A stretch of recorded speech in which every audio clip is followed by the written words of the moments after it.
7.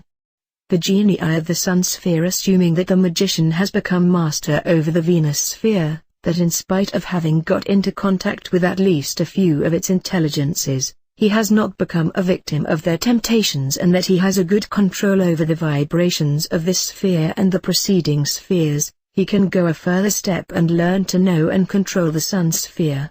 The vibration of the Sun sphere is different from that of the Venus sphere, and not every sphere magician is capable of staying long in this sphere, especially should he travel through it with his mental body on his mental wanderings.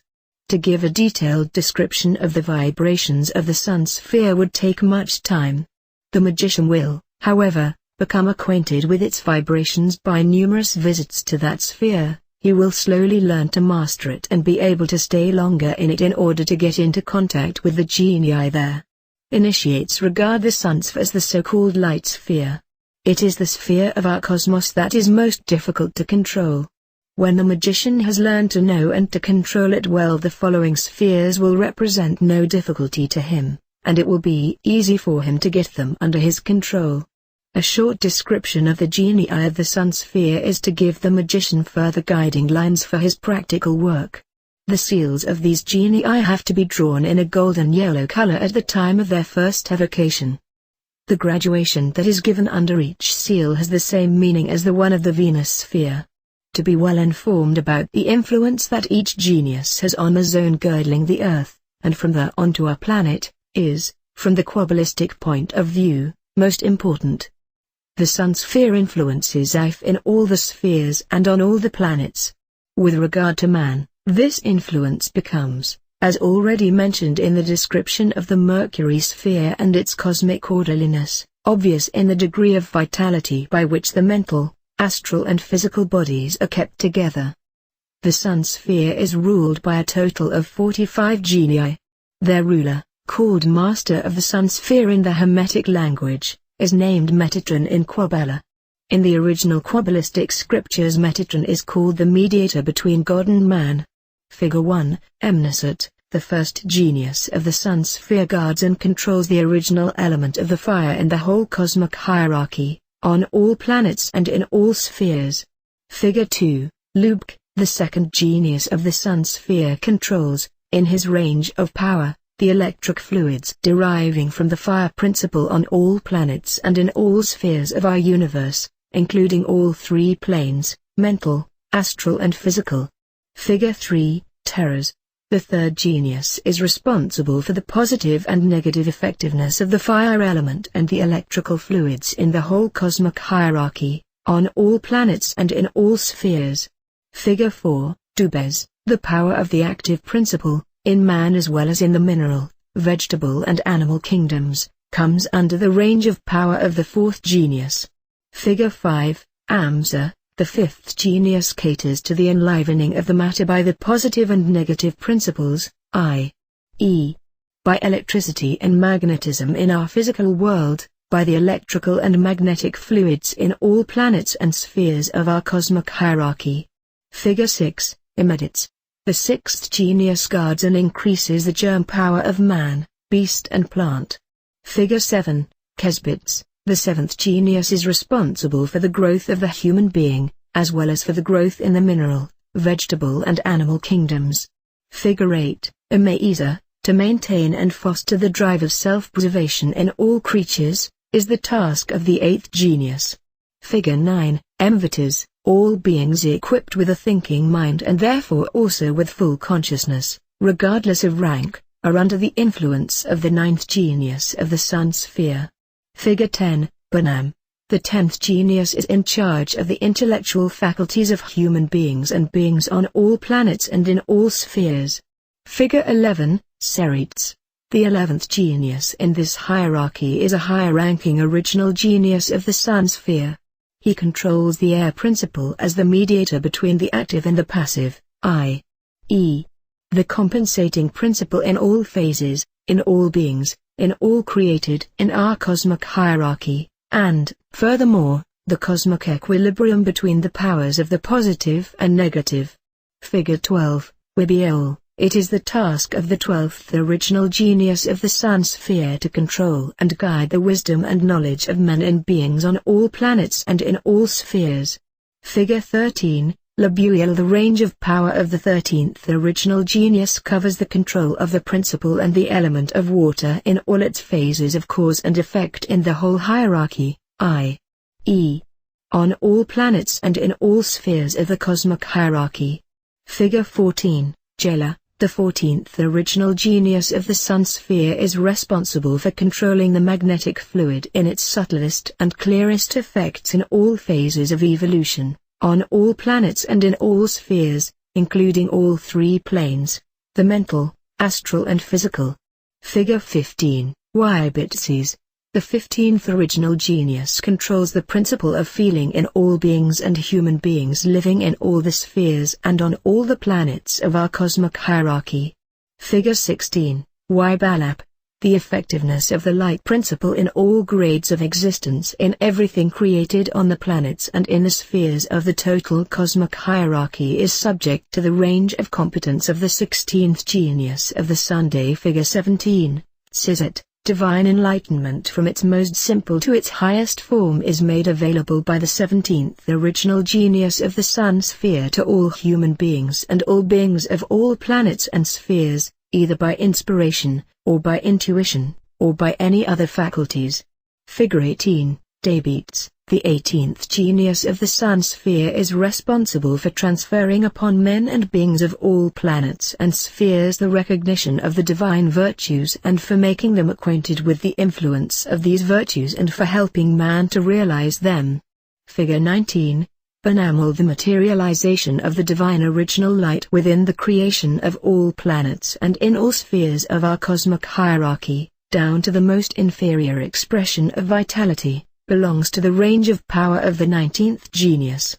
Figure 20, Emuia. The 20th original genius of the Sun Sphere controls the original principle of health, i.e., the complete harmony, with regard to the laws of analogy, and the magical equilibrium in men and beings of all planets and spheres. Figure 21, Dukab. The laws of relationship by the plus principle and the minus principle in the created universe, i.e., in the total cosmic hierarchy, and the control of lawfulness are the responsibility of the 21st original genius of the Sun Sphere. Figure 22, Emtsal. The laws of dynamics and expansion on all planes of existence, on all planets and spheres of our cosmic hierarchy, are subject to the influence of the 22nd original genius of the Sunday. Figure 23, Taz'ar. The urge for propagation in everything created on the planets and in the spheres of our universe is controlled by the 23rd original genius of the Sunday. Figure 24, Fusradu. The laws of attraction and repulsion, i.e., the laws of sympathy and antipathy, are controlled, on all planets and in all spheres of our cosmic hierarchy, by the 25th original Sun genius.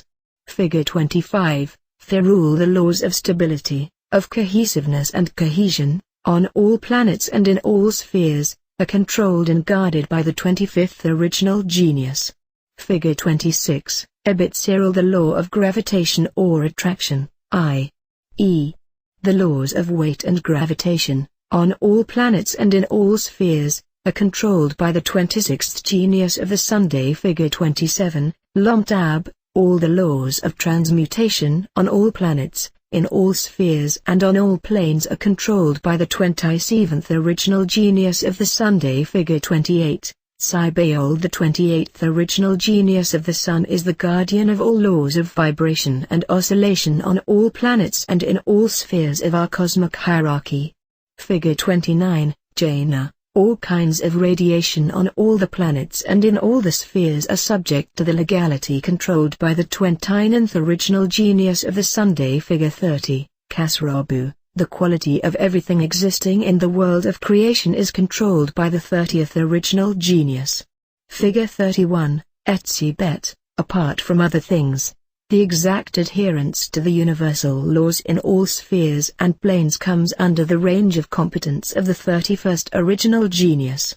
Figure 32, Balaam. the 32nd original genius is in charge of all the laws of analogy in all spheres and on all planets, in all ranges of power of our cosmic hierarchy. Figure 33, Belemch, the 33rd original genius, is given the task of controlling the laws of appearances of our universe, so that they correspond to the universal laws.